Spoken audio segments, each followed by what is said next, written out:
Oi pessoal, sou o professor Wesley e hoje nós vamos estudar fundações diretas. Então, primeiro vamos entender como é que funciona a distribuição de cargas em uma estrutura. Os elementos estruturais que a gente vamos ter são basicamente quatro. Vamos ter nossa fundação, certo? Vamos ter o pilar, vigas, que são esses elementos horizontais, e as lajes. Como é que funciona a distribuição da carga? O peso que está sobre a laje, a sobrecarga, né? Que a gente chama de sobrecarga, são as pessoas, são os móveis, os revestimentos, todo o peso próprio da laje vai estar distribuído uniformemente ao longo da área da laje. O que vai segurar a nossa laje são as vigas, então todo o peso da laje é transmitido para as vigas que o apoiam, nesse caso aqui para essas quatro vigas.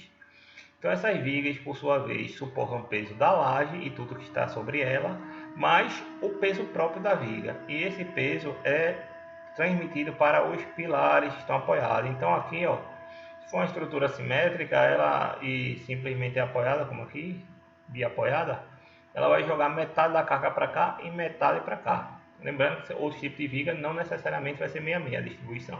Então vai jogar uma parte de carga para esse pilar, uma parte da carga para esse pilar. E todas as outras vigas farão o mesmo. Então, qual peso esse pilar vai suportar? Vai suportar, além do peso próprio dele, a carga transmitida pela viga, que for o peso da viga, mas a laje está sobre ela. Então, o pilar aqui segura tudo que está atrás dele, certo? E por sua vez, o pilar VI. Veja que esse pilar recebe uma parte da carga dessa viga e uma parte dessa viga, certo? E esse pilar, eu não posso botar o pilar diretamente no solo, porque se eu pôr ele diretamente no solo, isso funcionaria como se fosse uma força concentrada, certo? E isso o solo não suportaria, iria acabar furando o solo. Então eu tenho que pegar e transformar essa carga concentrada em uma carga distribuída numa área. É mais ou menos tipo um conceito de um barco, sei lá. Vamos supor que a gente vai na praia. Se a gente chegar na praia lá, se a gente for andando, a gente afunda, né? Porque o peso da gente está controlado, concentrado nas nossas duas pernas. Mas se a gente deitar na água, a gente boia. Por quê? Porque a gente distribuiu o peso da gente pela área do nosso corpo, né? Que está deitado na água, né? Em contato com a água. Então, com o peso que a água suporta. Então, o solo é a mesma coisa. Eu tenho que botar uma área tal que distribui esse peso que o solo suporte. Então, essa é a função da fundação, certo? Então, bom, distribui o peso aqui e ele, por sua vez, transmite para o solo. Então, é essa a sequência. Eu posso ter também essa viga baldrame, que é só para ou suportar o peso de uma, por exemplo, geralmente é usado para botar uma alvenaria aqui em cima e também para manter os pilares posicionados, impedir que ele corra para o lado, né? Pode acontecer isso. Então, vamos lá, ó. É muito importante entender como funciona essa composição das estruturas, para evitar erros como esse, ó. Dá uma olhadinha aí, o que vocês estão achando errado nessa estrutura? Tem alguma coisa errada? Eu acho que tem, né? E esse buraquinho aqui, o que significa isso? Novidade, né? Agora a gente tem pilar que pode transmitir os esforços recebidos via Wi-Fi. Ó, modernidade. Só que não, né? Então isso aqui tá errado, não pode isso aqui não, certo? Tá muito errado. Então vamos entender como funciona a transmissão das cargas para evitar esses erros. Esse pilar aqui não está servindo de nada, certo? Então vamos lá. Para a gente poder dimensionar a fundação, o que a gente precisa de informações? Precisa da carga atuante sobre a fundação e a natureza e característica do solo. Ou seja, a gente precisa saber isso aqui, ó. Esse peso que está chegando aqui na fundação, essa carga que o pilar está transmitindo para cá. A gente precisa saber essa carga e saber quanto o solo suporta. Então, sabendo quando eu estou aplicando quanto suporta, eu consigo determinar a área da minha fundação. Tá bom? E como é que eu descubro quanto é que o solo suporta? Como a gente viu lá na parte dos preliminares, né?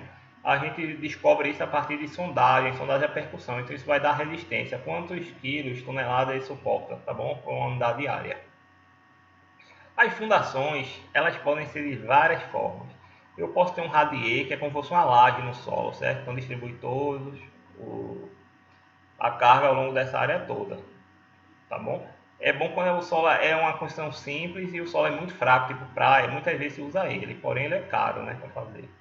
Tem o sapato corrida, que é muito utilizada, ela realmente está na exposição só para apoiar as paredes, tá bom? Tem o sapato isolado, também muito utilizada, que seria na posição de fibras pilares. Se tiver parede, teria que pôr uma baldrame para apoiar. E tenho também estacas, que é quando as camadas mais rasas do solo são fracas, não suportam o peso da edificação. Eu tenho que cravar estacas para chegar nas camadas mais profundas que suportam esse peso, tá bom? Então, nossa fundação basicamente se divide em dois tipos: fundações diretas e indiretas. Então, fundação direta é tipo essa daqui, ó. São todos esses tipos aqui são fundações diretas, esses três. E esse aqui é indireta. Então, fundação direta é fundação superficial. Não superficial, né? Fundação rasa, tá bom? Que profundidade até 1,5 m mais ou menos. Quando vai passando disso, já não vale a pena fazer uma fundação, sei lá, 3 metros de profundidade, porque vai ficar muito caro, escavação, etc. Então já começa a valer a pena botar um tipo de fundação indireta, por exemplo, com estacas, um tubulão, que a gente vai aprender na próxima aula, tá bom?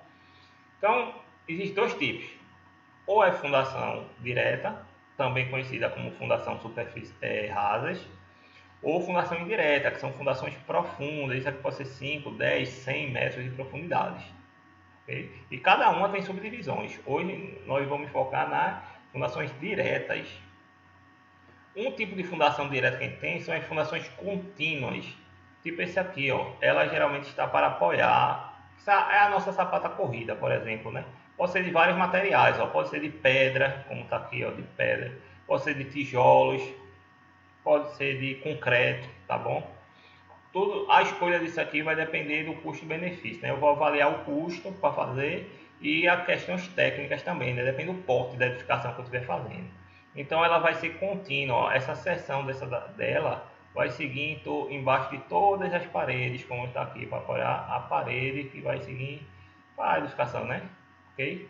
Então essas são sapatas corridas, tá bom? Sapata corrida, também fundações diretas contínuas.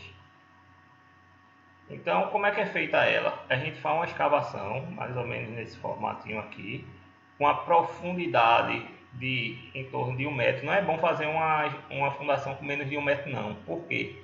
Porque essas camadas iniciais do solo geralmente é aterro ou é decomposição, matéria orgânica, então pode ser um solo mais fraco. Então, cava pelo menos 1 m para chegar já numa camada mais estável, certo? Então, depois que eu cavar, eu tenho que fazer uma camada de regularização, que a gente faz com concreto magro, que é o quê? Só concreto, com concreto magro, concreto fraco, certo? Com pouco cimento, bem fraquinho. Que é só para regularizar, para impedir que isso aqui fique em contato com o solo, deixar lisinho. Depois eu sigo com minha alvenaria, ou meu bloco de concreto, ou concreto armado mesmo, ou bloco de pedra. Nesse caso aqui está de alvenaria. Venho com minha alvenaria dobrada, né? Até o nível do solo. Aqui no nível do solo, é bom eu botar ou uma impermeabilização ou uma viguinha de concreto, com essas dimensões aqui aproximadamente, uns 10 centímetros de altura. Por quê? Porque, principalmente se for de cerâmica, porque cerâmica absorve muita umidade. Então a umidade do solo sobe por capilaridade, pelo tijolo, e dá aqui na parede aqueles mofos, aquela infiltração, fica todo fofado aqui a minha pintura, meu reboco, né? Então, para evitar que isso aconteça, ponham aqui, ó, nessa seção aqui, concreto, caso essa sapata corrida seja de alvenaria, tá bom? Então pronto, depois disso chega minha parede singela normalmente, né? Reboco, pisos e etc, tá bom? E aqui reaterro, né? Depois eu encho de terra aqui novamente, depois que estiver pronto. Outro tipo de fundação que a gente vai ter direta é a fundação descontínua, que é nossa sapata isolada, certo? Então geralmente eu vou pôr ela aonde? É quando ela tem que receber a carga do pilar. Com a sapata corrida, ela não tem, ela é mais estreita, então ela suporta uma carga distribuída e não uma concentrada. Quando é concentrada, eu tenho que botar minha sapata. Eu posso até fazer uma fundação mista. No lugar de pilar, botar a sapata isolada e no lugar de parede, uma sapata corrida. É totalmente possível, tá bom? Então tenho minha sapata que recebe a carga e transmite para o solo, distribui essa carga. Eu cavo e depois eu reaterro.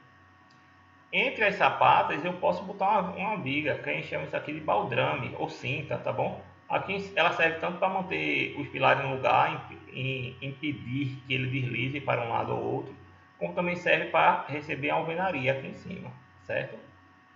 Então, exemplo de sapato, ó. Cavou e foi feita ela, concreto armado. Isso aqui é com prédio, né? Então vê que tem muito ferro, meu é grande, é um sapato grande também.